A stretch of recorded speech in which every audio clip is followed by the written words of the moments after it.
Hey, what's up guys? Robert here, and in this video I want to show you a little bit what you can do to improve your chances to hit your subscribers inbox instead of the spam box, alright? Because I've seen this problem, coming back to me over and over again, and the people I've been working with and a couple of my subscribers and other people have been asking me, hey, how can you, reduce the amount of emails going into the spam box and actually hitting your subscribers inbox, alright? So that's why I decided to do a quick little video training on that and show you a couple of ways, what you can do against it, right? The first thing you must understand, all right? First of all, getting inside of the inbox is a continuous process. So it's not only like a one-time thing where you change up a little word or something like that and you automatically hit the inbox, right? It is a continuous process. And the reason for that is because you have a reputation with your ISP, your internet service provider, and everything you do coming from your IP address has an impact on that, right? So they track everything down to your IP, and they see if you send spammy emails, if you get a lot of spam complaints and all that stuff, right?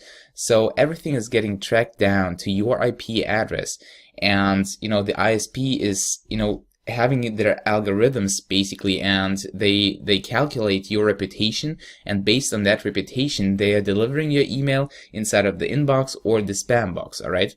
So this is very important for you to understand that this is a continuous process, and you have a reputation which you build up. You actually build it up from zero.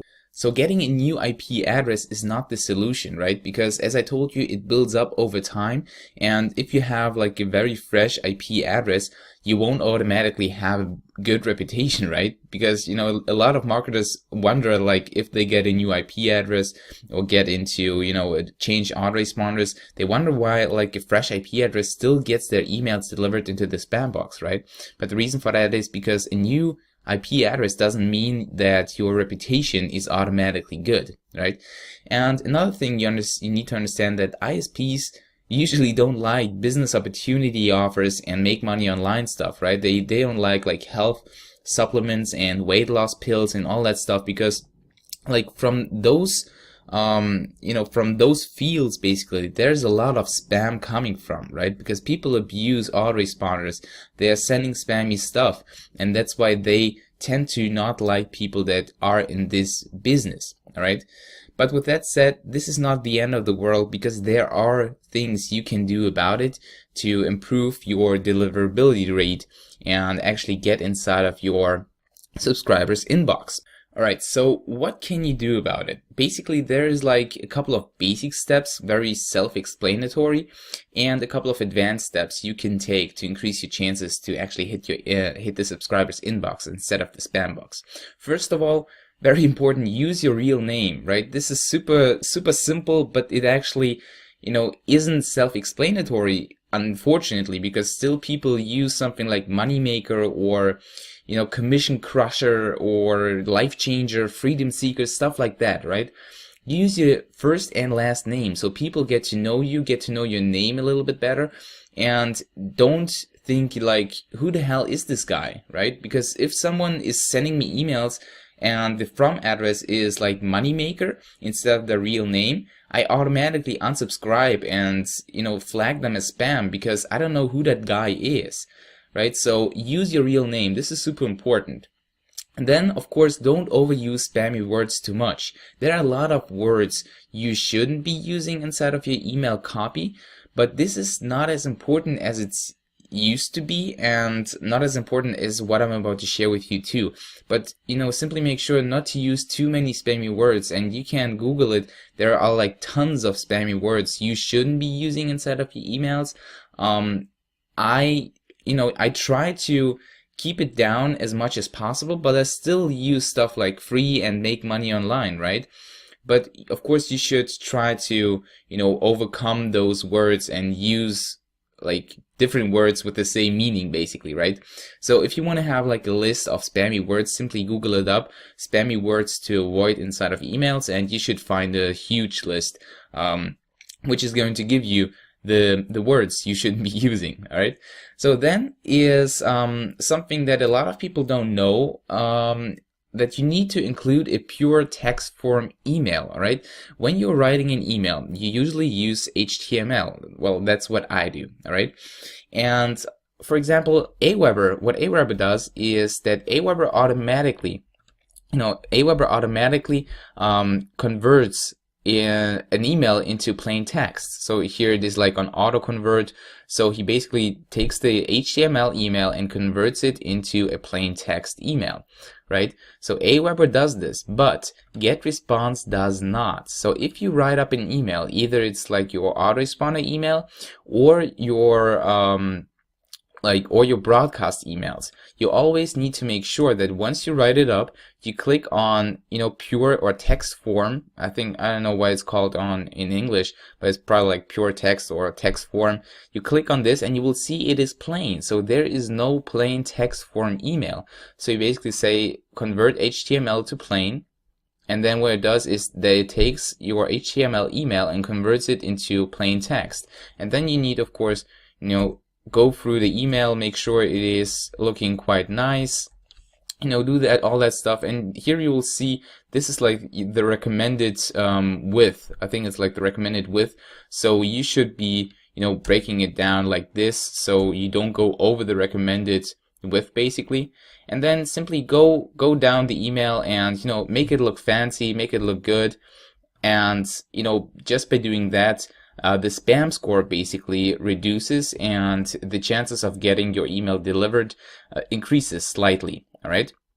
So let's continue. Of course, you should be cleaning your email list once in a while, all right? Because the higher your open rate and click rate, the better your deliverability, right? This makes sense because, if you have an email list of 10,000 people and only get like an open rate of 3%, right? This is not good because it simply shows your ISPs and, GetResponse or Aweber that your emails seem to be non-relevant, right? Because you are sending 10,000 emails at once, right? But only like 300 people actually open the email. This is not good. So because now you see that a lot of people inside of your list are inactive, you need to be cleaning that list, right? So you basically go inside of your email autoresponder and then, search up all your subscribers and then click on, who hasn't opened an email in the last 2 months, right? So that's what I did, I think like 2 weeks ago. I cleaned my email list. I, deleted everybody that hasn't opened an email from me in the last 2 months, right? So that's how I, cut my email list in half basically because, 1,000 people haven't been opening any emails from me in the last 2 to 3 months, right? So those are the people I don't want on my email list because they only take up so much space. I'm paying more for them because I have them inside of my email list and they're ruining my open rate. So just by doing that, my open rate doubled, right? Because I have deleted 1,000 people that haven't been active and, all the other people have opened one email from me at least in the last 2 months, right? So that way my open rate and click rate doubled basically over, like instantly. And, that helps with the deliverability, right? And then, of course, don't copy and paste stuff you find online. So if for example, if you use like affiliate swipes, right? You want to promote an affiliate product and the vendor is giving you affiliate swipes.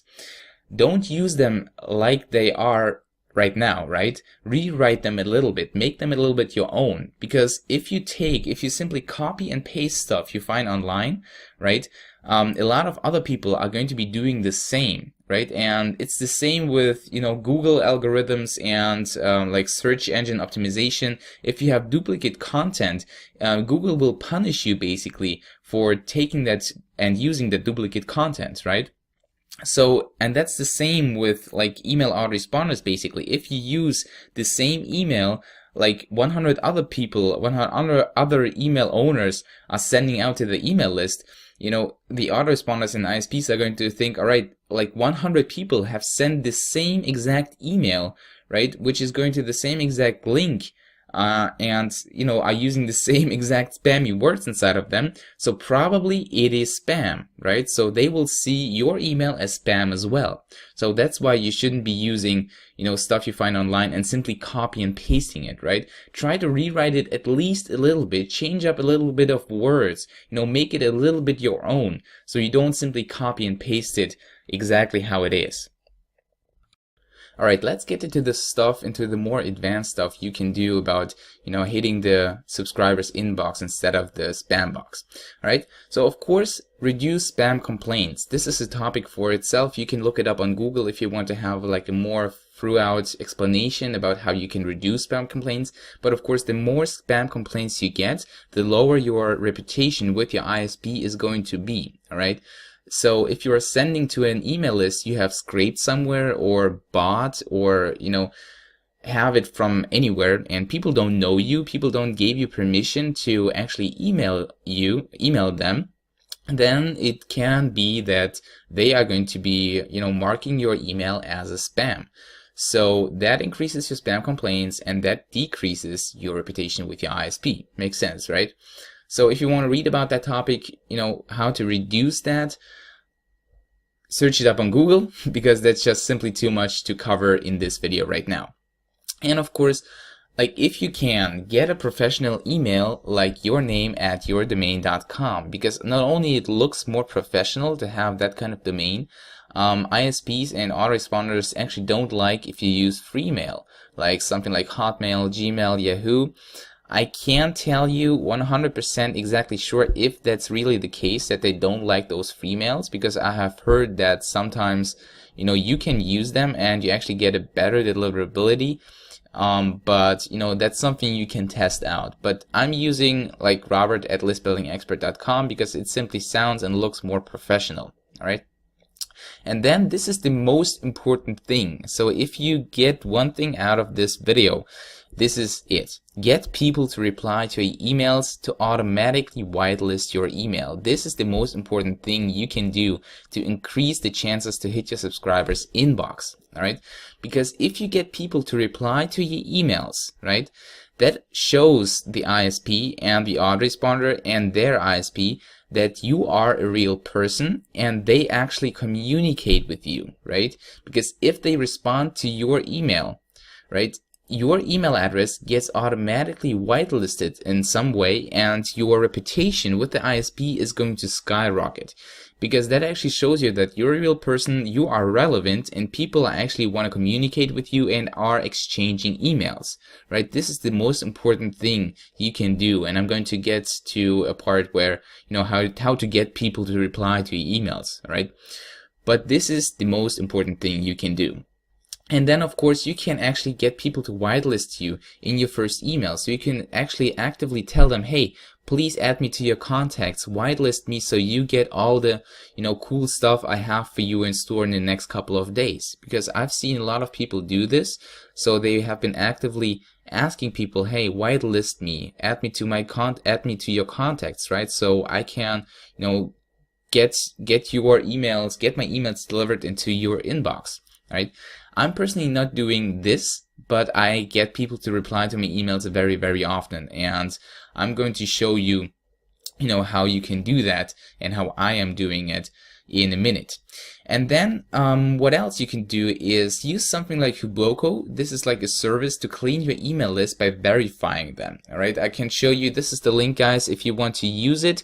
I'm personally using it. It is very cheap to, verify a couple of email addresses, but it can be very powerful, right? Because Huboko is pretty much a service where you can upload your email list, right? And they're going to go over each email and let it verify. I don't know how they do it, but I think they actually send an email in some kind of way and get a response.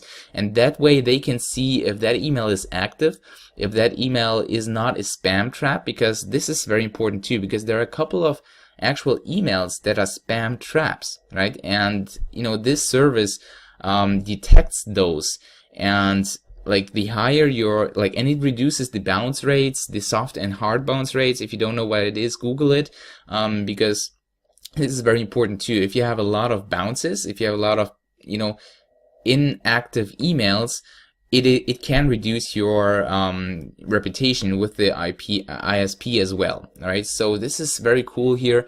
Simply, if you clean your email list, export your email list, import it into Huboko, let it go and verify it, clean it that way, and then import it again, right? Because that way you can clean it even more, right? Alright, so let's get into the part on how to get people to reply to your emails, right? This is, as I told you, this is the most powerful thing you can do to increase your chances to hit the subscriber's inbox. So this is very, very powerful right here. So the first thing you should do is, inside of your very first autoresponder email, right? So let's say you are giving them a free report or something for free, like in some kind of way, right? You simply tell them in the PS, hey, PS, please reply to this email and let me know if you are able to download the free report, right? And what you can actually do is to send another follow-up email shortly after they receive the very first email, and simply ask them, hey, did everything work with the free report? Were you able to download it? Please hit the reply button and let me know by simply saying yes. All right, so people are going to say yes, they're going to reply, and that way you can increase your chances to hit your subscribers' inbox inside of your future emails. All right, so this is very powerful here. And then what you can do, of course, is use something like contests. All right, so let's say, hey, I'm having a number from 1 to 100 inside of my mind. Hit reply to this email and let me know what number do you think I have in mind. Simply say number 1 to 100. And the winner gets a free report about how to make money online without even selling anything, right? Something like this. And people are going to hit the reply button, going to, reply with 7, 25, 36, whatever they think the number is. And that's what is going to increase your chances to, hit your subscribers' inbox. Then, of course, you can use surveys and questions. Say something like, hey, hit the reply button to let me know what you think about this and that. Let me know what I can help you with, something like this. Then what you can do is request for tips. You can actually ask them, hey, do you have some advice for me? I have like 2 different domain names, but I can't decide which one is better. Please hit the reply button and let me know about your thoughts. What domain name do you think sounds better? Something like this. You can also say, hey, gifts, right? Hey, hit reply to say hi and let me know if you would like to receive the free report on, how to make money online without even selling anything. So simply tell them, hey, if you want to have this, you need to do this. So basically people need to, reply to your email to get something they want, right?